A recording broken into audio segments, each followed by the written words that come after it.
ಕಡಿಮೆ ಟೈಮ್ನಲ್ಲೇ ಚಿಕನ್ ಕಬಾಬ್ನ ಮನೆಯಲ್ಲೇ ಯಾವ ರೀತಿ ಜ್ಯೂಸಿ ಮತ್ತು ಟೇಸ್ಟಿಯಾಗಿ ಮಾಡೋದು ಅಂತ ಈ ವಿಡಿಯೋದಲ್ಲಿ ನೋಡೋಣ.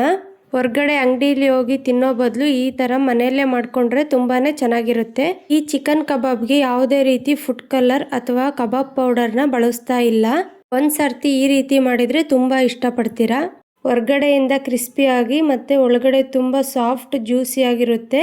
ಹೋಟೆಲು ರೆಸ್ಟೋರೆಂಟ್ಗಳಿಗಿಂತ ಈ ಚಿಕನ್ ಕಬಾಬು ತುಂಬಾ ಟೇಸ್ಟಿಯಾಗಿರುತ್ತೆ. ವಿಡಿಯೋನ ಸೇವ್ ಮಾಡಿಕೊಂಡು ಯಾವ ರೀತಿ ಬಂತು ಅಂತ ಕಮೆಂಟಲ್ಲಿ ತಿಳಿಸಿ. ಮಿಕ್ಸಿ ಜಾರ್ಗೆ 1/4 ಕಪ್ಪಷ್ಟು ಬೆಳ್ಳುಳ್ಳಿ, 2-3 ಇಂಚು ಶುಂಠಿ, ಸ್ವಲ್ಪ ಕೊತ್ತಂಬರಿ ಸೊಪ್ಪು, ಒಂದು 5-6 ಹಸಿಮೆಣಸಿನ್ಕಾಯಿ ಇಷ್ಟನ್ನು ನೀರು ಹಾಕ್ಕೊಂಡಂಗೆ ಗಟ್ಟಿಯಾಗಿ ರುಬ್ಬಿಟ್ಕೊಳ್ಬೇಕು. 2 kg ಚಿಕನ್ ಹಾಕ್ತಾ ಇದ್ದೀನಿ. ನಾನಿಲ್ಲಿ ವಿತ್ ಬೋನ್ ಹಾಕಿದ್ದೀನಿ. ನೀವು ಬೋನ್ಲೆಸ್ ಬೇಕಾದರೂ ಮಾಡ್ಕೊಳ್ಬೋದು. ಇದಕ್ಕೆ 1 ಕಪ್ಪಷ್ಟು cornflour, 2 spoon chicken masala, 1 spoon garam masala, 1 spoon ಖಾರದ ಪುಡಿ, ರುಚಿಗೆ ತಕ್ಕಷ್ಟು ಉಪ್ಪು. ಆವಾಗಲೇ ಪೇಸ್ಟ್ ಮಾಡಿದ್ವಲ್ಲ ಬೆಳ್ಳುಳ್ಳಿ ಶುಂಠಿದು, ಅದನ್ನು ಹಾಕ್ತಾ ಇದ್ದೀನಿ. ನೆಕ್ಸ್ಟ್ ಇದಕ್ಕೆ 2 ಮೊಟ್ಟೆ ಹಾಕ್ತಾ ಇದ್ದೀನಿ. ಮೊಟ್ಟೆ ಹಾಕಿದ್ಮೇಲೆ ಚೆನ್ನಾಗಿ ಮಿಕ್ಸ್ ಮಾಡಿಕೊಂಡು ಕಲಿಸ್ಕೊಳ್ಬೇಕಿದ್ನ. ಕೆಲವು ಸಾರಿ ಚಿಕನ್ ಕಬಾಬ್ ಮಾಡುವಾಗ ಬಾಣಲಿಲಿ ತಳ ಹಿಡಿದ್ಬಿಡಿರುತ್ತೆ. ನಾವು ಮಾಡಿರುವಂತಹ ಮಸಾಲ ಪೇಸ್ಟ್ ಎಲ್ಲ ಚಿಕನ್ನಿಗೆ ಅಂಟೋದಿಲ್ಲ. ಮಸಾಲ ಸಪ್ರೇಟು, ಚಿಕನ್ ಸಪ್ರೇಟ್ ಆಗಿ ಎಲ್ಲ ಬಿಡಿ ಆಗಿಬಿಡುತ್ತೆ. ಈ ರೀತಿ ಮಾಡಿದರೆ ತುಂಬ ಪರ್ಫೆಕ್ಟಾಗಿ ಚೆನ್ನಾಗಿ ಬರುತ್ತೆ.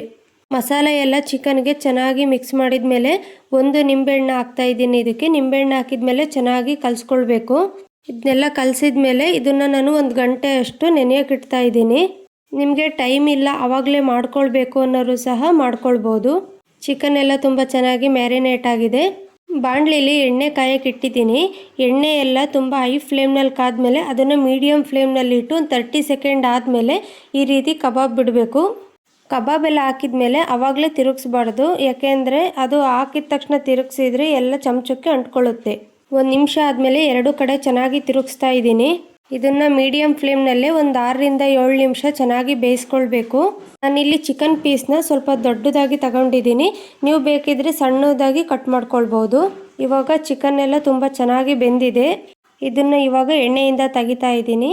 ಇದಕ್ಕೆ ಯಾವುದೇ ರೀತಿ ಫುಡ್ ಕಲರ್ ಆಗಲಿ ಕಬಾಬ್ ಪೌಡರ್ ಆಗಲಿ ಬಳಸಿಲ್ಲ. ಕಲರು ತುಂಬ ಚೆನ್ನಾಗಿ ಬಂದಿದೆ ಮತ್ತು ಕಬಾಬು ತುಂಬ ಪರ್ಫೆಕ್ಟಾಗಿ ಆಗಿದೆ. ನೋಡಿದ್ರಲ್ಲ ಮನೆಯಲ್ಲೇ ಯಾವ ರೀತಿ ಈಸಿ ಮತ್ತು ಟೇಸ್ಟಿಯಾಗಿ ಚಿಕನ್ ಕಬಾಬ್ನ ಮಾಡ್ಕೊಳ್ಬೋದು ಅಂತ. ಈ ವಿಡಿಯೋ ನಿಮ್ಮೆಲ್ಲರಿಗೂ ಇಷ್ಟ ಆಗಿದ್ರೆ ಸಬ್ಸ್ಕ್ರೈಬ್ ಮಾಡಿ, ಲೈಕ್ ಮತ್ತು ಶೇರ್ ಮಾಡೋದನ್ನ ಮರಿಬೇಡಿ.